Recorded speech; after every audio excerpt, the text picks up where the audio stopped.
विपक्ष को फंसाने के लिए था।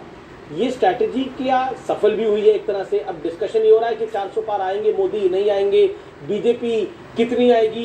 क्या ये सिर्फ नारा था या वाकई 400 लाल पार लाने की प्लानिंग भी है? नहीं, भारतीय जनता पार्टी ने तय किया था कि हम एक लक्ष्य लेकर के चलेंगे और वो लक्ष्य बड़ा होना चाहिए।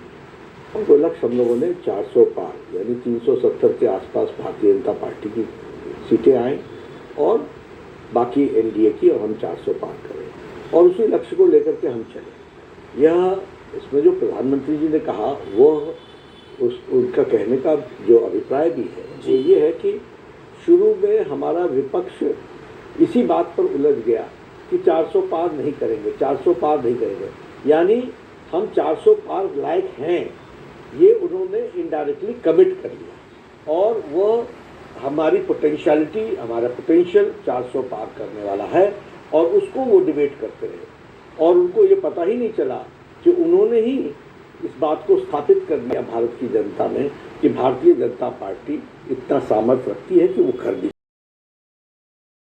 और वो जिम्मेवारी पद से नहीं जुड़ी होती है।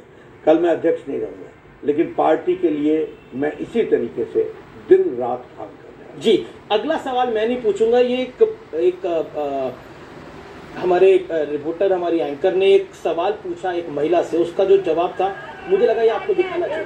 वोट दिया यूपी में, उनके वोट दिया। नहीं, ये तो बताना नहीं होता किसको वोट दिया। हमने मोदी जी को दिया, योगी जी को दिया। क्यों दिया? हमारे वो माता पिता है मोदी जी, हमारे भाई भी है। क्यों ऐसा क्यों लग रहा है? हमें उन्होंने हमारे को उठाया, अच्छा लेडीजों को उन्होंने उठाया, तो वही इनको अपना भाई, माँ बाप सब कुछ हमारे लिए वही है। देखिए, ये जो हमारी पूज्य बहन बोल रही है जी, ये भारत के करोड़ों लोगों के घर की कहानी है। करोड़ों लोग ये महसूस करते हैं कि उनके दुख दर्द को, उनकी तकलीफ को, उनको एम्पावर करने का, सशक्तिकरण करने का काम प्रधानमंत्री मोदी जी ने किया है। और इसीलिए मैं कहता हूँ कि मोदी जी ने समाज के दर्द को समझ करके उनको उनकी सेवा में हर पल पिछले 10 साल बतौर प्रधानमंत्री लगाए हैं और इसी कारण से आज इस तरीके से हमारी माताएं बहनों का, करोड़ों माताओं का आशीर्वाद मिल रहा है। ठीक इमोशन भी है, वो अपने आप प्रधानमंत्री मोदी को अपना भाई, अपना माता, अब तो आप भावक मान रही है, ये बहुत बड़ा इमोशन है। लेकिन मेरा आखिरी रैपिड फायर 3 सवाल होंगे और 4 जून के बाद ज़्यादा चर्चा किसकी होगी, राहुल गांधी की या ईवीएम की? ऐसा है कि वो ईवीएम की चर्चा करेंगे और चर्चा करने वाले राहुल गांधी होंगे। बीजेपी की बड़ी चुनौती कौन है, ममता बनर्जी या अरविंद केजरीवाल? ऐसा ये सब एक बराबर है, इसलिए हमारे लिए जो देश को कमजोर करने वाली ताकतें हैं उनमें ये शामिल है। और ये जो है, ये थोड़ा पर्सनल सवाल है, ज़्यादा पसंद आपकी कौन है, सरकार है या संगठन है, ऑर्गेनाइजेशन और गवर्नमेंट? ऐसा है कि मैं पार्टी का कार्यकर्ता हूँ, मुझे जो जिम्मेवारी दी जाती है उन्हें मैं पूरा करता हूँ और पार्टी में हमेशा मैं काम करता हूँ। सरकार में रहा हूँ तब भी मैं पार्टी का काम करता हूँ। जी, चलिए, चुनावों के बीच आपने हमें इतना समय दिया, आपका बड़ा हेक्टिक शेड्यूल है, इसके लिए आपका बहुत बहुत धन्यवाद। आप हमारे साथ जुड़े और न्यूज़ 18 के साथ आप कई अहम मुद्दों पर भी उन्होंने बयान दिया है और बीजेपी की सीटों को लेकर उन्होंने अनुमान जाहिर किया कि 400 पार उनकी पार्टी एनडीए गठबंधन के साथ जाएगी।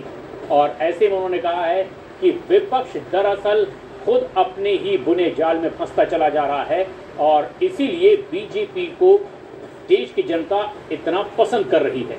विपक्ष ने गलतफहमियां पैदा कर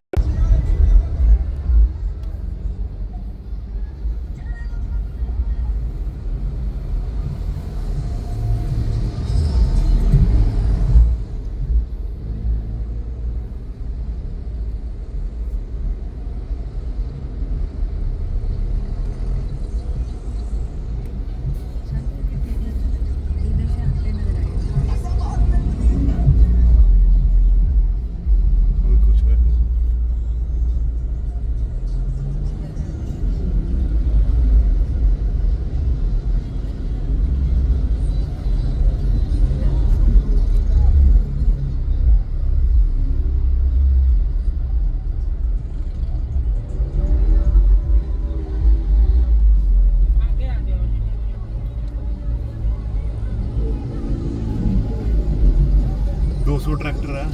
ज़्यादा होगा।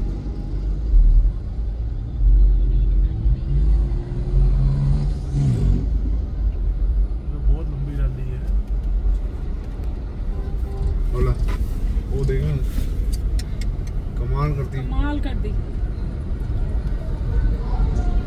जो राम को लाए हैं हम उनको लाएंगे। ਜਿਹੜੇ ਅਕਲਮੰਦ ਹੈ ਨਾ, ਅਕਲਮੰਦ ਜੱਟ ਉਹ ਨਹੀਂ ਇਹਨਾਂ ਦੇ ਨਾਲ ਹੈਗੇ, ਉਹ ਬੀਜੇਪੀ ਨੂੰ ਪਸੰਦ ਕਰਦੇ।